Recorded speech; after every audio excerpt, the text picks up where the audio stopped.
mayam puna upo MS dari na taram nokchari mamangda war film gi ahan masaruk kudol tamjakraba matung ngasi muk pudun lakchari war film gi ani suba saruk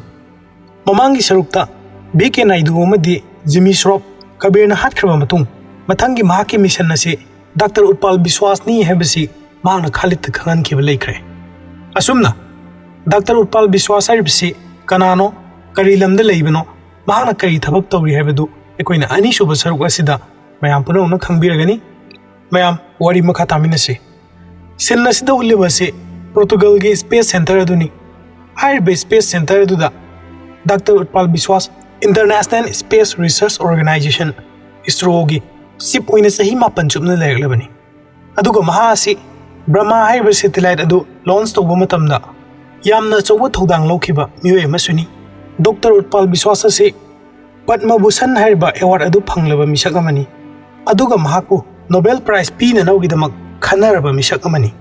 asumna Dr. Utpal Biswas pu hairiba mafam adudagi India tamna purakna nawgidamak Khalid mafam aduda thunglami Dr. Utpal Biswas na Khalid lakwa adu mahangna urami maduda mahangna Khalid ki manakta sangsillaga Dr. Utpal Biswas na Colonel na ingonda phone tawlami adubu karigino ai khangba ngamdre hairiba misa ado aina masak sukang khangdaba mini maduda Khalid na nakpu khudong thiba nanghanaba nakpu tekta kahendaba haibasi aigi daitani maduda Dr. Utpal Biswas na masi khuding ma asi karigino ai phone tawge hairmi maduda Khalid na India yogdri pawudi na kanagumba matada call tawganu hairmi mathangi sinda Dr. Utpal Biswas India da chatna nawgidamak mahaki mapot masai sing loisillami tanja adada room service ki nupi ama changlei aduga mangonda mahaki lunch adu pirami madugi matung room service tawba changlekliba nupi aduna mahaki lunch oina nawgidamukta purakliba nga adugi mabuktagi mobile phone ama lokthorlami hairbo mobile phone aduda kanagumba amada call torba matung Dr. Utpal Biswas ta piri Dr. Utpal Biswas na hairba misak adu Rizwan Ilyasi ni haiba khanglami asumna makhoi ni wari sanaba horami Rizwan Ilyasi na mahakot adu darkar oire hairlami maduda Dr. Utpal Biswas na code adu ready te lere adu boy khoi na hujik problem ama thingnare ai yamna akanba security gi loinana Delhi da chatkadari maduda Rizwan Ilyasi na Delhi di yamna lape haiduna mahana Persian loan da hairlami asumna matangi sinda Dr. Utpal Biswas amadi Khalid makoi punna Delhi da chatna nabgidamak Portuguese police sing aduga makoi lambi da laklami makoi nang hak chatlaba matung makoi gi gari adu da bomb kapsilaki asumna gari sing adu accident thoklami lambi adu gi nakan na gari sing adu tanu lermi tanja adu da makoi gi lakliba Portuguese ki police sing dugi marakta Rizwan Ilyasi gi miyoy ma yaramki hairiba misak aduna hinghoriba police sing adu lungmaina kap tuna halami aduga mahangna helicopter puraknanaba phone tawrami asumna ngahaki manungda helicopter adu laktuna Dr. Utpal Biswas pu punanaba honarami asomdana Khalid thau yuruba gari manung aduda gyan mangduna mahak gari ni saptuna lerami hairiba tanja aduda Dr. Utpal Biswas pu helicopter da hapkatnaba honari ngai matam Kabir na security ani du nongwina kaptuna halami Dr. Utpal Biswas pusu maki makhong na nongwina kapami madugi matung helicopter adugi engine adusu ahana nongwina kakai duna helicopter adu thugairmi Kabir Dr. Utpal Biswas ki manakta sangsilagi madudu Dr. Utpal Biswas na nakanano haiduna hanglei madudu Kabir na Dr. Utpal Biswas accident thoklaga leiba gari adugi manakta insillaga Rizwan Ilyasi gi mari suba miyoy adu kanano VK Naidu Jimmy Shroff amadi nang nataba atopa miyoy mari suba adu kanano haiduna hanglami haina ye tanja aduda Khalid gari manung aduda wakhal laami mahangna gari adudagi nanthoknanaba kanna honnari somdana Kabir na Dr. Utpal Biswas ta Ilyasi gi mari suba miyoy adu kanano haiduna hangli maduda Dr. Utpal Biswas na mari suba miyoy ma leitre karigumba lerama taragasu haiba miyoy adudi Rizwan Ilyasi mathandana khangmani aduga Rizwan Ilyasi kadai da leibage haibadu swaidi khangde maduda Kabir na drive adu kadai no haiduna hanglei asumna Kabir na Dr. Utpal Biswas ki puri khawdagi drive adu lokthui haina ringi tanja aduda Khalid wakhan taraktuna mahakna nongmei ma satolaga Kabir tamna nongmei du kaplei matamada Kabir na Dr. Utpal Biswas na ngaksin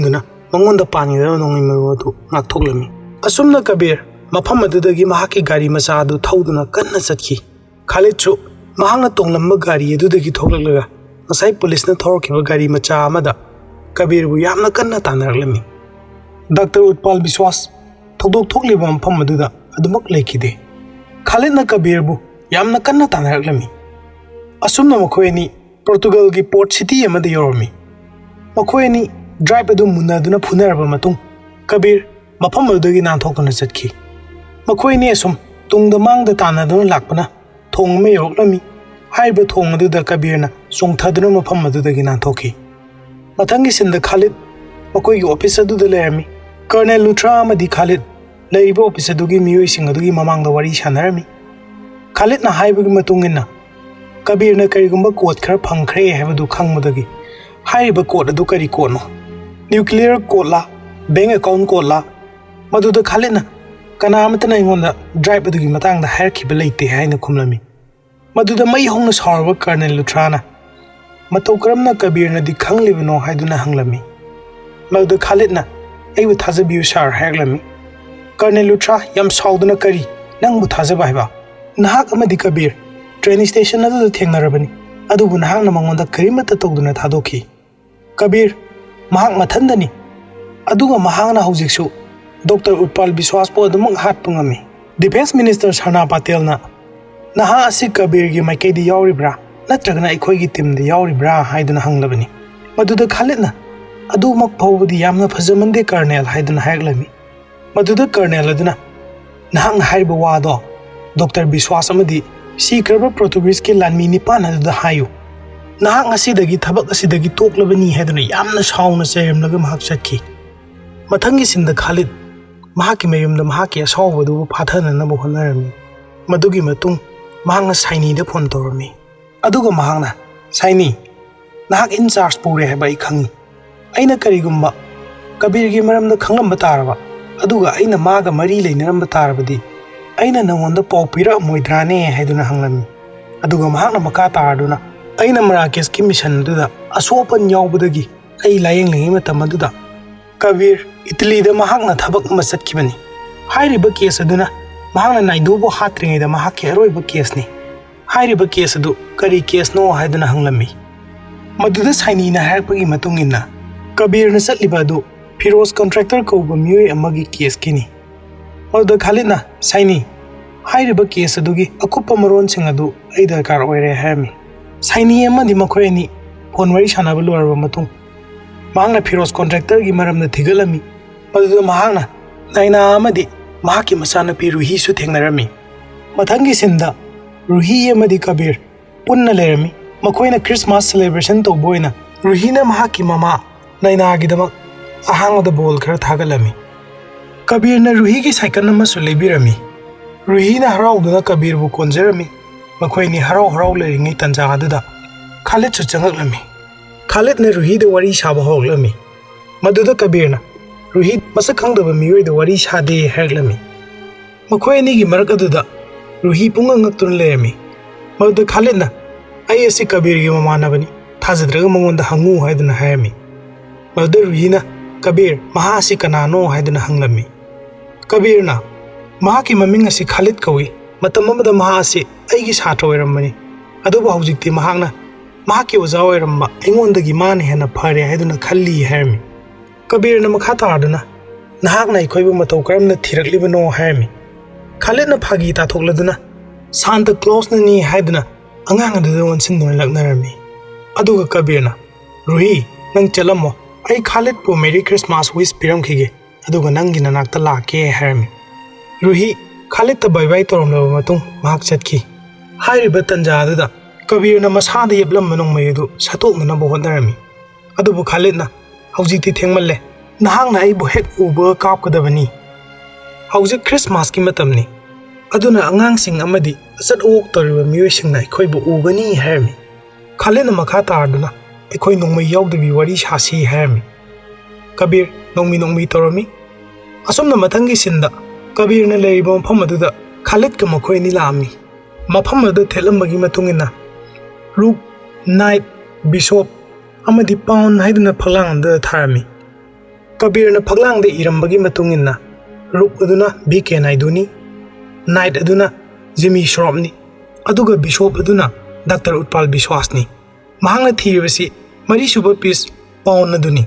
khalid na pawn adu sarop na tra haiduna hanglami maruda kabir na natte haiba dudi kanagumba hingba ma oigedabani haibadi sidriba misak ama oigedabani aduga maha asi hauji rizwan ilyasi na sanariba lila asida mahak saruk yari harmi maduda khalid na firoz contractor asi rizwan ilyasi ni haiba haiduna hanglei kabir na mani mahak na karigumba achauba plan ama su tawri khalid haiba mahaki plan sing adu drive adu da yaure maduda khalid na hairiba adu karino kari ko no haiduna hanglami maduda kabir na aina drive adu expert amada pikre mahangna soidana yamna thuna coaching adu khanglaklagani harmi tanja adu maktada khalid ki ye thangma mai kaida lanmi khara nongmai paiduna changlakpa adu mahangna urami lanmi sing aduna makhoi ni tamna nongmai kablai khalid na kabir bu inthoktuna nongmai maruduna palhalamde amadi makhoi ni changduna lakliba lanmi sing adu mathang halami hairiba lanmi sing adu Colonel Lutrana tharakpani asumna makhoina iroi loiboina haliba lanmi aduna hand grenade ama pin satoktuna manakta thadaraklami makhoini mafam adudagi senthoroklami mathangi sinda makhoi Kerala gi mafam amada lakpa du ulli makhoini na lagiba si makhoi gi marakta yawba Aditi gi mayumda lakpani namit adu Aditi gi luhumun mitarami kabir amadi Khalid punna changakpa du Aditi na surami Aditi aduki matik angakpa mapoami makhoini na Aditi bulu hongpam adudagi puraga makhoina purliba dix adu kari yauribage haiduna Aditi de yenghalami Aditi na yenglaklaba matung dix adu kabir da sinarami aduga Aditi na noina piriba kudonje agi luhongbagi kudol tarene haiduna phagi torami hairiba dix adu Brahma hairiba satellite adugi mahaki khongchat yengnanaba amadi mahaki function sing yengnanaba dix oiramki maduda Khalid na hairiba adugi meaning hanglami Aditi na makha taarduna Brahma hairibase India gi defense satellite ni hairiba satellite asina aikhoigi yamna maruoiba ngamkhaising Siachen gumba Kargil gumba mafamsing asida chalairi hairiba mafamsing aduda wire amadi mobile tower sing leite maram asina hairiba satellite asina army sing gi paw phongnabada amata ngairaba pambaini maduda Khalid marak thaladuna adudi hairiba code adu Brahma satellite na chatliba lambi adugi code la haiduna hanglami Aditi na madumangni makoina Brahma satellite ki leifam asi ulli aduga hairiba code sing asina satellite ki function asi lok tuksan mangami aduga hairiba code asibu sizinariba yeknaba sing aduna satellite asibu kapthaba ngami Aditi gi wafam sing adu taba matamda Khalid aikoi gi border da leiriba lanmi sing aduna kamdauba haiduna hanglaklami maduda kabir na makoi mateng amata phanglaroi makoi gi ipaw amata su phaunaba ngamlaroi yeknaba singna line of control su lansilaklagani maduda Khalid na Kargil gi mawngda oigidoribra haiduna hanglei kabir na madudagi hena sathigadoribani Brahma satellite asi yawdrabadi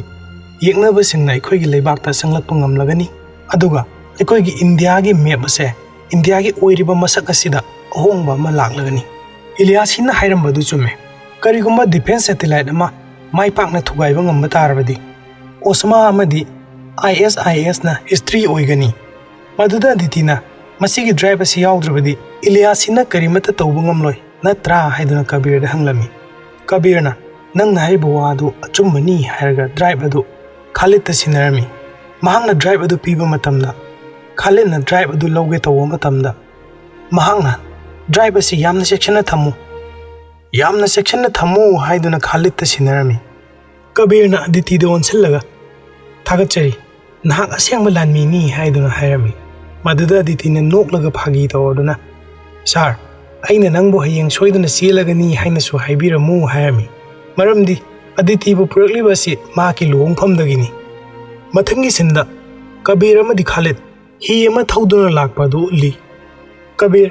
hi adu thorambadagi mamai leithorai aduga mahangna aikoi hitangpham adu minute 10 gi manungda yorogani hairami mahakna leithorokpa matamda mahaki manakta yu likli ama lerami mahak yu lili adu pairaga changsilai matam aduda Khalidna yu adu hainanaba glass adu thangtori maduda Kabirna thank you hairaga glass adu lormi aduga mathang glass amaga su thangtori Kabir yam ngakni yenglami maduda Khalidna aibasu yu adu thakpa yahanbiyu hairami maduda Kabirna mangona ayabadu pirami aduga aikoina celebration toribasi kari maramgino haiduna hanglami maduda Khalidna nahaki nara lejidaba amadi leibak asigi afaba purakpagi ni hairami maduda Kabirna aikoi thabak asi mapung phadri thabak asi loidri Khalid hairaklami Kabirna makha tarduna Colonel asi Ilyasigi paunni habasigi praman amata aikoida leitri maduda Khalidna aikoi karisu kiningai leite hairibadu aikoina proof tawba ngamgani hairami makhoi ani yu glass adu cheers tawduna thangminarmi ahanbagi glass adu hairba matung ani suba glass ama amu Kabirna hairaklami mahangna Khalid kisu haibinanaba honarami adubu Khalidna yaramde Kabirna glass amaga amu namduna haibirami Kabirdi yusing adu mapung phana thaklami adubu Khalid mahangna pairamba yu adu nakanda haidoklaga mahaki glass adu thadarami hairiba thawong adu Kabirna yamna ngakna yenglami aduga Kabir ngahak lerba matung mahang oba horakhi Kabir leimaida tuduna tarami mahang yu adu thaglubadagi orduna aduki mitik wana khanglami Khalid manakta leiba sofa amada phamtharaga Rook Night Bishof hairibasing ase karimata kanadabani pawn hairibasina khwaidagi maru oi pawn asina karigumba mahaki aroiba square adu yoba tarabadi mahangna oningba ama hekta onba yai mahakpu kana amata nasu thingma ngamloi hairaklami madugi matung makoina Marrakeshta Ilyasibu phananabu honakhibagi sinnadu ulli Khalidna Shroff putanakhiba adugi makha aduni ulliba ase asomna sinnaduda Shroff amadi Khalid samudra khongman aduda yamna akanba mawongda phunarami Shroff Khalidna yamna lakchana chalami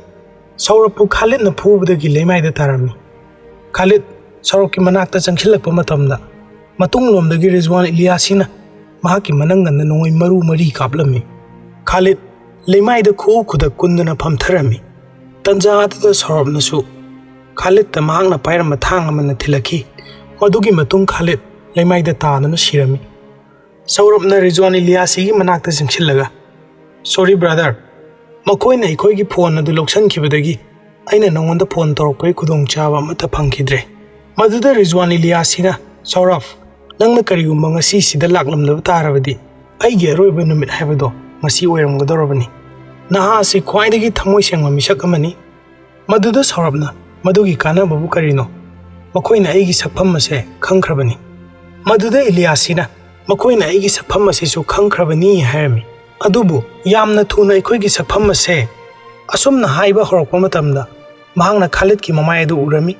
maduda mahangna Shroff ta yenglaga nahangna sanagadawa lila mayam watli hairlami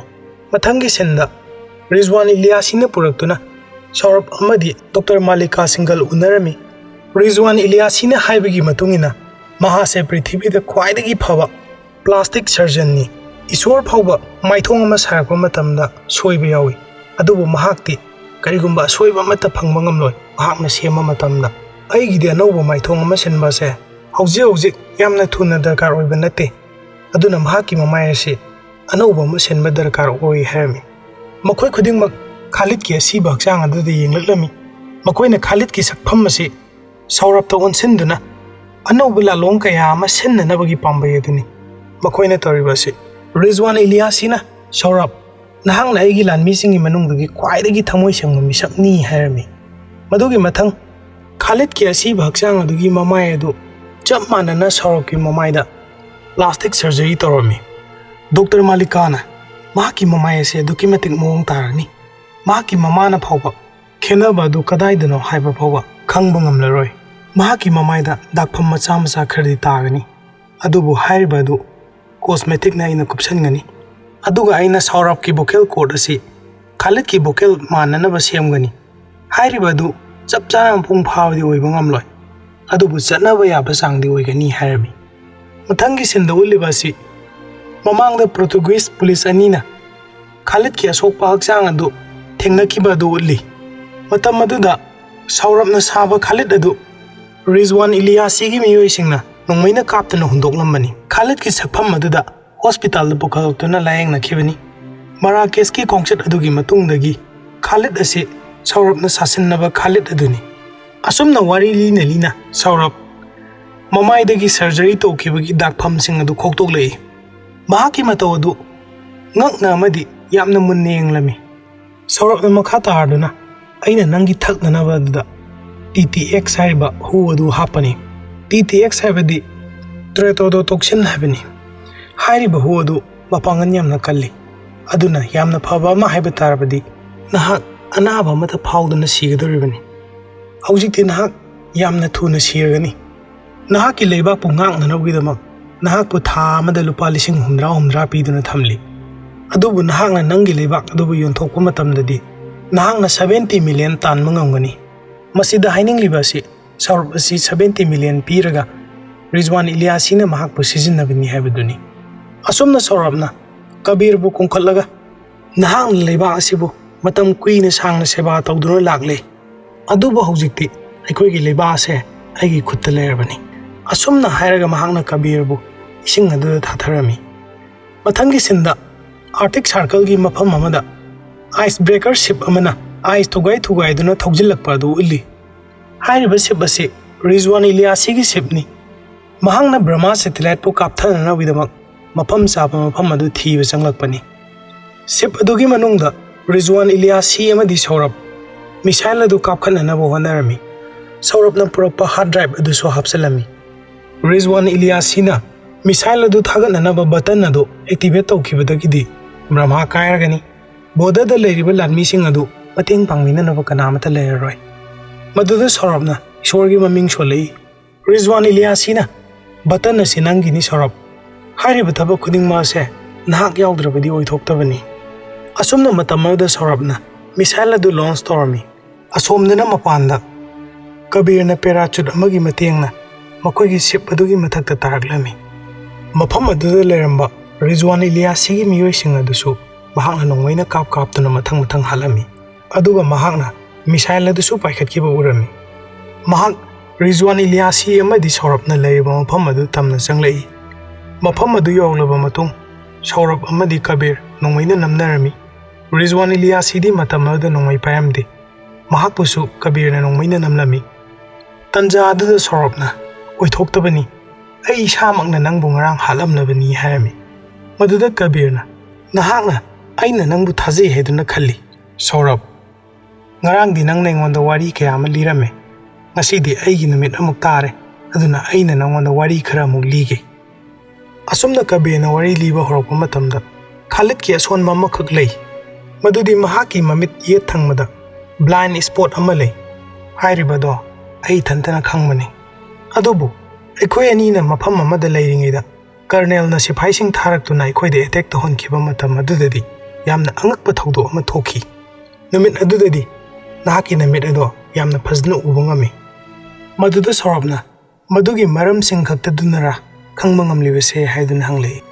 Kabirna makha taarduna saurapki asiba hakchang ado phangba ngamkhide. Haujikti madu karigino haiba aina khangle. Aikoina Aditi gi luhongpham aduda chatpagi lambi aduda Aditi na phone toroktuna nahakna singnaba adu chumle harakhi. Aina surveillance camera sing check tawduna yengle. Khalid ase suspend tawkhrabani. Adubu mahak ahingda thabak adum tawbulai. Aina mahaki pochai thamba upusing adu check tawduna yengle.